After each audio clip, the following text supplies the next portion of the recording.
Welcome to the Opus Hut. Welcome to another episode of Tips Up. We are at the Trailhead right now, the Trailhead to Opus Hut. You can see behind us, there's a road down here and some pretty cool terrain. We are gonna skin about 1,800 vertical feet and I think somewhere between 2 and 3 miles to get into the hut. We arrived at 9:21 in the morning.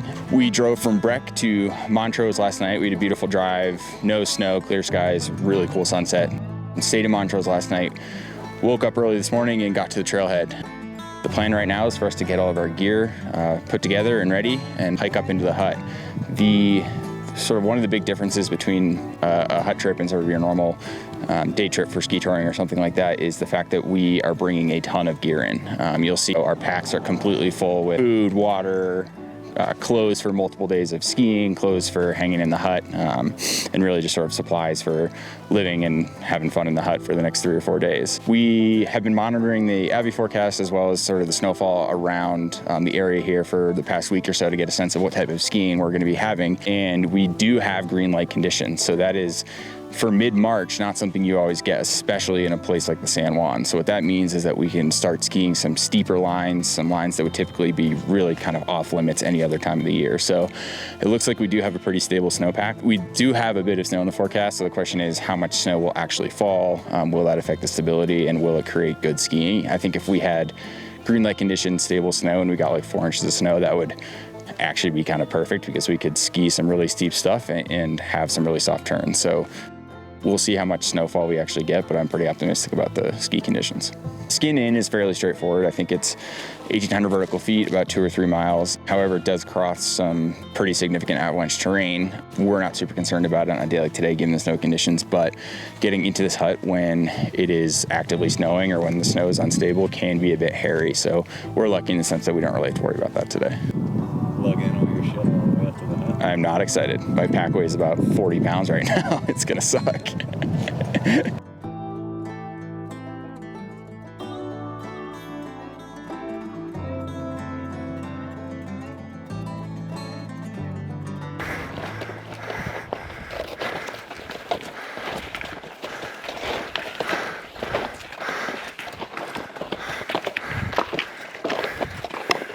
So we just made it to the top, or not to the top, but we just made it to the hut. It was 1,700 feet, about 3.5 miles almost exactly. Took us 2 hours. Yeah. Pretty easy approach. There was definitely a lot of avalanche exposure basically the whole way, so I would definitely not want to come here when the danger was high, but well, we can see the hut looks sweet, so I'm psyched to go check it out.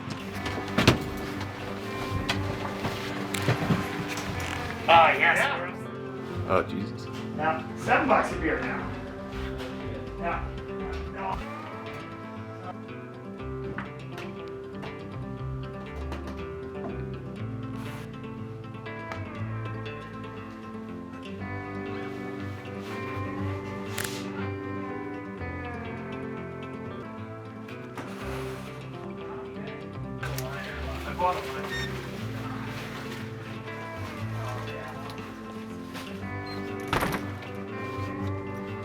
Wrapped up the skin. We have made it to the hut. You can see it behind me. The hut is beautiful. We had a really nice skin in. The weather was sunny the whole way. It was actually our biggest problem was that it was too hot. We had a lot of very sweaty people on the skin track today. But you can see the view around us. The terrain here is incredible.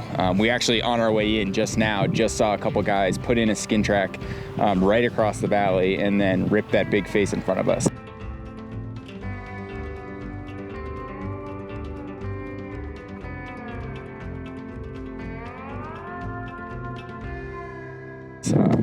So it seems like we do have some stable snow. We are going to have sort of spring-like conditions, which is really great for a place like this because most of the stuff around here is pretty steep.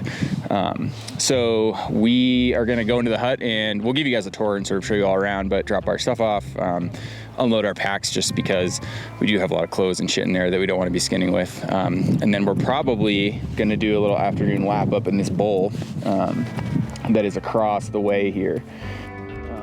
You can see clouds are sort of rolling in. We do have some weather expected tonight. I think there's going to be a few inches of snow. We'll see. But it is definitely getting windy and there are clouds on the horizon, so we'll see.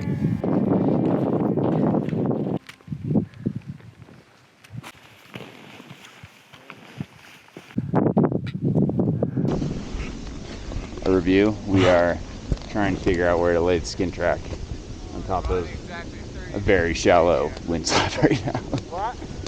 Tensions are high.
So this right here is the skin track into the hut. So every day when we've been skiing, this is where we've been coming back up. This is where we entered the hut. You can see sort of all our gear spread out around here. This is the main entrance to the hut right now. You can see they're sort of doing some work on it. And then there is another building right here that acts as the hut keeper's quarters. I believe that is sort of still work in progress as well. But this is where you come in.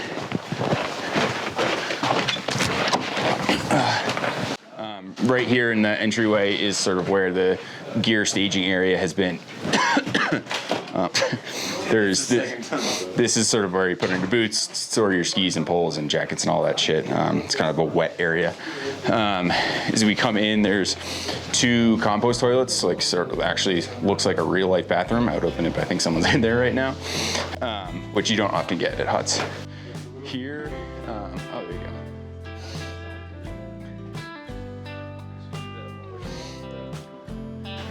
It looks a little different than it did yesterday. And then through here is sort of the main living area. This is where we've been eating all our meals, hanging out at night, planning our trips in the morning and things like that.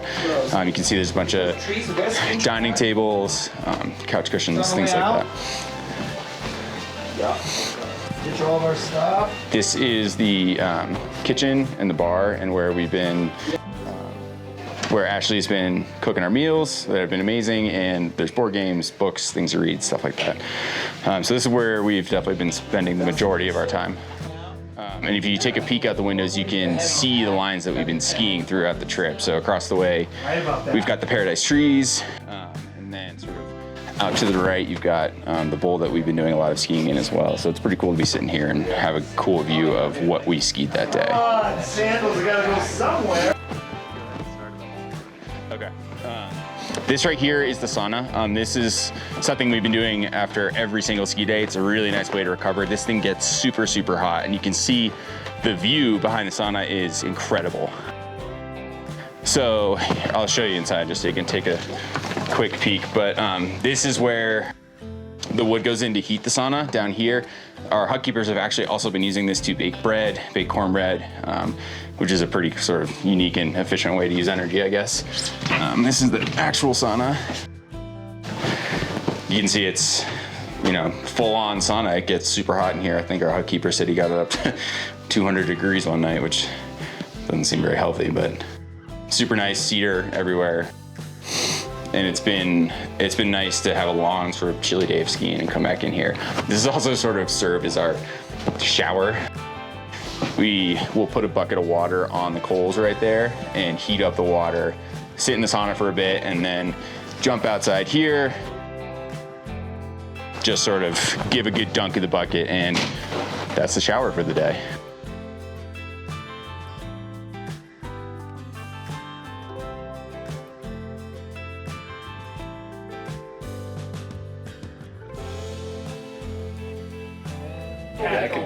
So now we're on to like everybody. So you're like in a t-shirt, like, And then once it opens up to the whole after last, I love the energy. last When you guys time, bring the energy.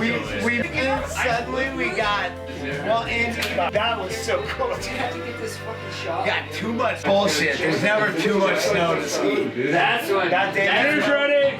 Yeah! Thanks, bud. Yeah, of course. We're gonna get everybody a cup. No doubt you guys are gonna annihilate this.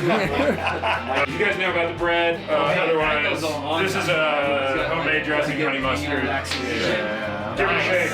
I don't think. And then butternut squash, red sauce with Italian sausage and penne pasta. So excited. Like I can't breathe.